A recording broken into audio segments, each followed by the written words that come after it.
People. That's called the way of the wise. So when you hear people sharing their personal story, instead of making fun of them and talking shit, actually listen to the lesson. And a lot of y'all laugh or make fun of people when they being vulnerable and really missing the blessing is coming to save your ass. I need to be more compassionate. I'm not being compassionate because the reason why I'm talking like that is I'm talking to myself. Look, you care. Look, that's segment. Yeah, I'm talking. Segment ain't gonna look. Segment got look. Y'all gotta straighten the fuck up. That's what segment tell them. I don't got time to be trying to burp you and give you a pacifier. Get your motherfucking ass off your motherfucking pity party horse. Get your ass in the fight. You part of this shit, whether you want to be or not. So you might as well pick up your motherfucking banner and march with the motherfuckers that's gonna be victorious because they on the move. That's what segment gonna tell them. Get it together, like 702 said. We have to get it together. And the one thing that irks my nerves is when we claim royalty. It's in our DNA. We got magic, and ain't nothing magical about none of the shit that you do. No, nothing magical and nothing regal. Nothing. Got no etiquette whatsoever. No code, no respect, nothing. Yeah. But what you said was so true. If you are able to connect with your family, if you still have elders that are living, because this was an attack like on the elders, just really on all of us, but really attack on our elders, because when history is lost, the younger generation is lost. And a lot of my generation is still trying to live their younger days. So that grandma and grandpa shit is kind of far-fetched or hard to find because they trying to relive their youth. So we have to take our position as elders and really settle down in our lives and in our hearts and in our minds. And we have to open up to the lessons that we share with each other. And we got to connect with our family again if you can. If you can make your wrongs right, if you can make amends, do it. If you can't, pray about it.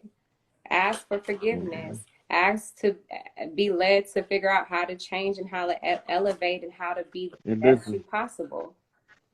The secrets of prayer, since we on Oracle Connections, is the first understanding is that you're talking to your higher consciousness. And your higher consciousness is your direct telephone line to Prime Source Creator. You can't send your higher self to get an answer and Source don't give it to him. The problem is when you get done with the prayer, that's when you have to, as they say in the church, let go and let God. Right. Right? You got to let your higher self in the universe work out the problems that's too complicated for you to work out, but you work out the ones within your control. Yeah. So you make the microcosm flips the macrocosm. If you control the ones you can, the ones you can't, the universe control for you. You are giving big gems. That's a big right. And don't close your prayer by saying Amen, because that's telling the force of the God to keep it a secret. And if you keep it a secret, then it's kept sacred. That means you can't access it in the mundane. What's the meaning of Amen? Because I say Amen or Ashe. It comes from Amen or Amun, and it means the unknown aspect of God, but it's an alchemically charged name. And it has a direct energetic effect on whatever it is that you're sealing with Amen. That means that you saying the prayer, but you blocking it at the end. Right. You're keeping it a secret. Like God got and because it's sacred, on the phone or something. Right. So because it's kept sacred, you can't manifest it in a mundane. Because the mundane is the profane. The sacred cannot be accessed in the profane. So when you tell your higher self to Amen, keep it a secret, that means keep it sacred. That means save it for my next life because I ain't going to access it this one. You actually putting yourself in a personal conjure. but you don't know it. So in let's say in relevance to people who say it without that knowledge that you just gave, then there is so they got accumulated grace, right? Yeah. So they got accumulated energy built up in what you, the lack of a better way of putting it, I'll say prayer credit. Mm. All you did was recorded all your shit in the universal mind because you did nothing in order to make it surface in the physical world. Right? Now, some people know how to use the energy by doing certain stuff in the physical world that activates the prayer energy that was kept sacred. Right. Because the fire Right? of intention sometimes can, Right. Right. So this is what those prayer groups, what we call prayer warriors in the church, they used to be the ones who held the secret to making the prayer manifest in short order by using the 369 science of the sisters. That all of that got to be retaught to y'all. Yeah, prayer was sacred. Prayer was But prayer is the talking to the creator. Meditation is listening. If you don't meditate, you won't never get your answer. That's why sometimes you need to stop having all them distractions. Sometimes you got to shut that music off because we're people that love like music. We're people who love distractions. You know what I'm saying? Sometimes. Yeah, but we can also learn how to use those things as facilitators. Oh, for sure. But we have to be also willful minded that that's what we're using it for. Yes. If we don't attach that to it, we can't use it for that purpose. Yes, correct. I like. Right. So people be saying, "What's the meaning of life?" Right. We hear it all the time. Ain't got none till you give it one. Life has no meaning until you give it a meaning. Has no value until you value it. If you have no value for life, then your life has no value to yourself. You are running what you call an errant course. Right.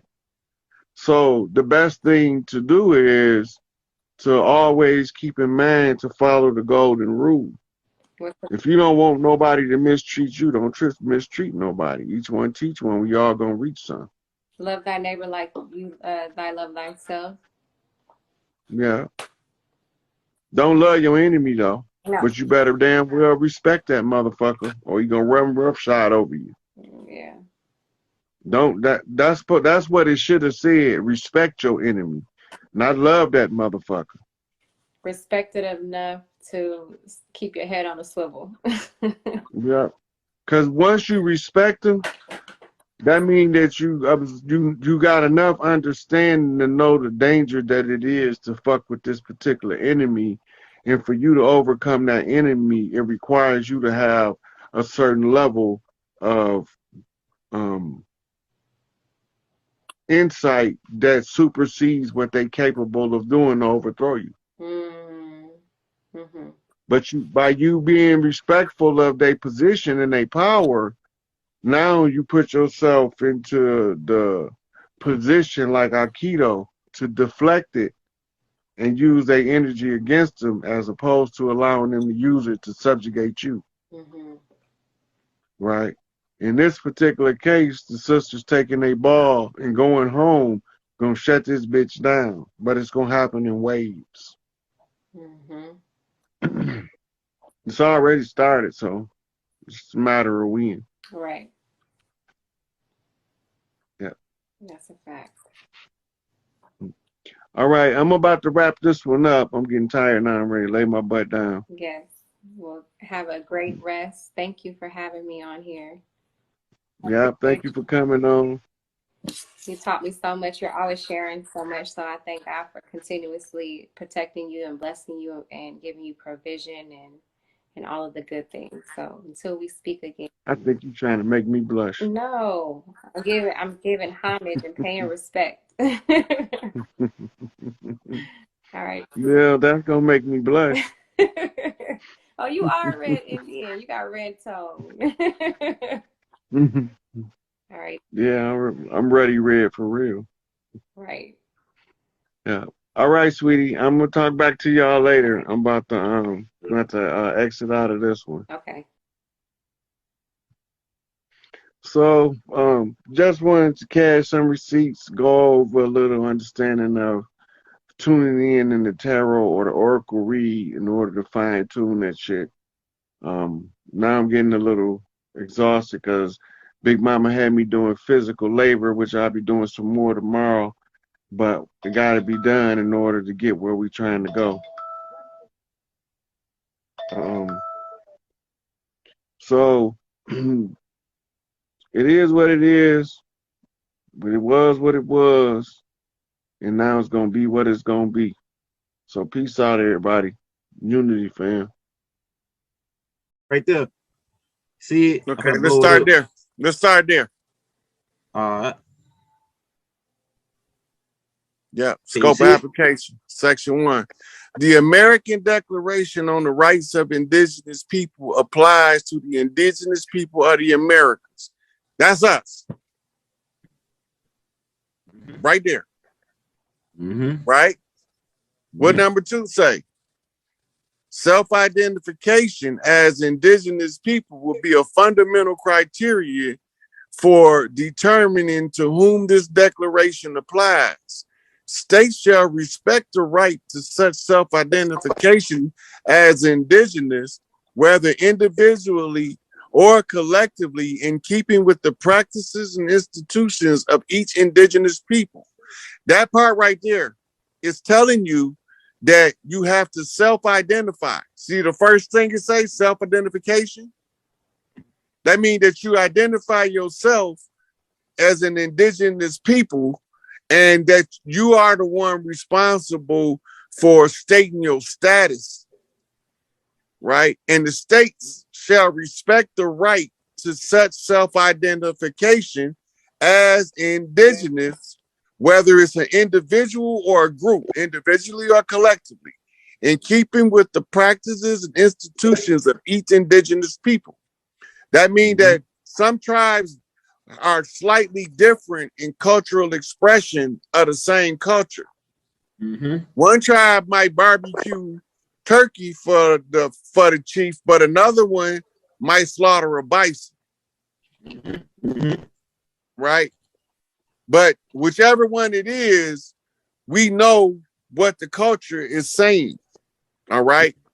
Article 2 says states recognize and respect the multicultural and multilingual character of indigenous peoples who are an integral part of their societies. Right? When they say multicultural, that means it's a whole lot of different cultures from the land. And then it say multilingual character. That means that we got a lot of languages. So they can't say that, well, you don't speak this language, you ain't indigenous. They can't say that because they right here acknowledging that. And they saying that we are an integral part of the society. Well, these things are an integral part of our societies, right? So then we go into Article 3. Indigenous people have the right to self-determination. What that means? Your rights is not negotiable. They are inalienable.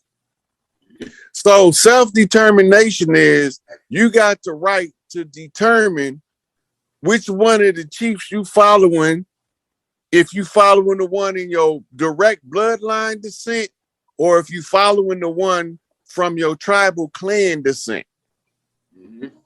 Right? So it's different per tribe across the land because they already told you we got a multi-cultures on our land already before they came. Right? And by virtue of that right to self-determination, they freely determine their political status and freely pursue their economic, social, and cultural development. That means that they can't interrupt us economically, our social behaviors of our tribal affiliations. They can no longer persecute us for wearing feathers in public. Mm-hmm. Mm-hmm. Right? And cultural development, that means going back to our original traditions and customs, because we have to go back to our shit to overthrow their shit. Mm-hmm. All right.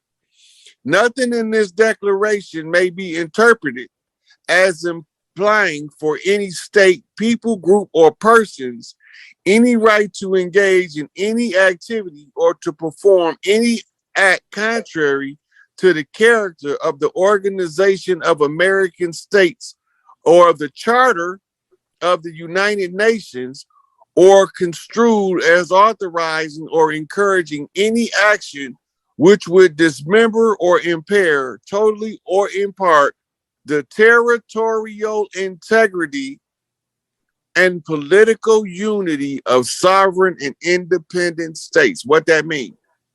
Yeah.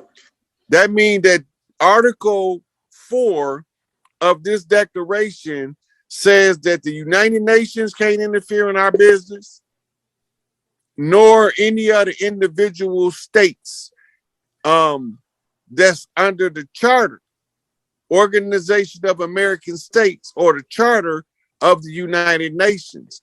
So the United Nations is also in an agreement with America, right, which gave them control of the policing policies on the land. That's why they closed now. Mm-hmm. Right? All right, let's go on to the next part. Does this look like we getting to something? So that shit get lit, man. Mm-hmm. All right, human rights and collective rights, right? Full effect and observance of human rights. Remember what Malcolm said? We don't need civil rights. Yeah, right. He said we need human rights, right? Mm-hmm. This it right here. Indigenous people and individuals have the right to the full enjoyment of all human rights and fundamental freedoms as recognized in the Charter of the United Nations, the Charter of the Organization of American States, and international human rights laws. That means this taking all of those people they just named in there, mm-hmm. that they saying they can't interfere in our fundamental freedoms and our basic human rights any longer. Mm-hmm. Now remember, they was an occupied government masquerading as a de facto government when they were, as a de jure government when they were in fact operating under the color of law in a de facto capacity and giving us the illusion that they had the authority. But all corporations derive their authority, all corporate political bodies, from the people that they govern. Mm-hmm. Melting pot, that's not a Eurocentric terminology applied to the land. That's their understanding of the land before they ever came here. Right? Then also, this motherfucker over here didn't believe in, if you had a voice, unless you proved yourself to be a liar, your voice had legitimacy until we can analyze what you saying. We didn't just take your word for it, but we didn't discount what you said. We went and used it as a foundational tool to do a research to determine if we need to pay attention to what the fuck you saying. Because you might be telling us exactly how to get out of the problem, but we so used to now listening to the other man that we don't give a fuck what's going on with the brother man. Right? So, in academia, they was calling us Negroes, the coloreds, the African Americans, and all that shit. But in the hood, we was greeting each other. What's happening, brother? What's going on, blood? Wait a minute. Brothers. That's what Stone's vice lords call each other. blood. That's what them bloods in LA call each other. Wait a minute.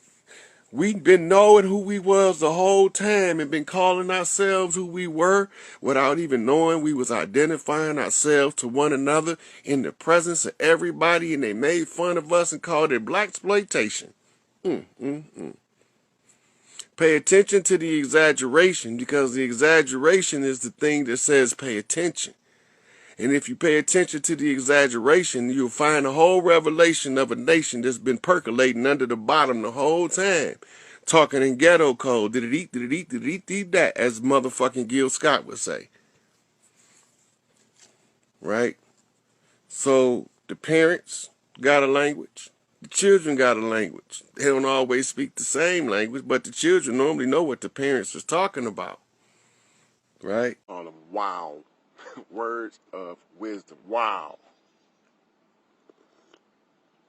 And so, this is what we do.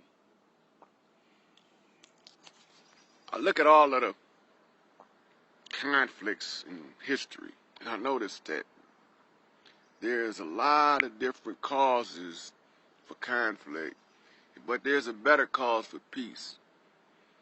You see, you gotta have two sides to fight a war, because when the people are used as the weapons, you take the weapons out of the equation. When the weapons are no longer in the equations of war, then they can't destroy us. They can't crush us. Peace. So as I sit back and I observe, I remember when I was a little boy, we'd be at the basketball court. There's always somebody that want to be unruly, ignorant, foolish, irrational, and hard to work with. Right?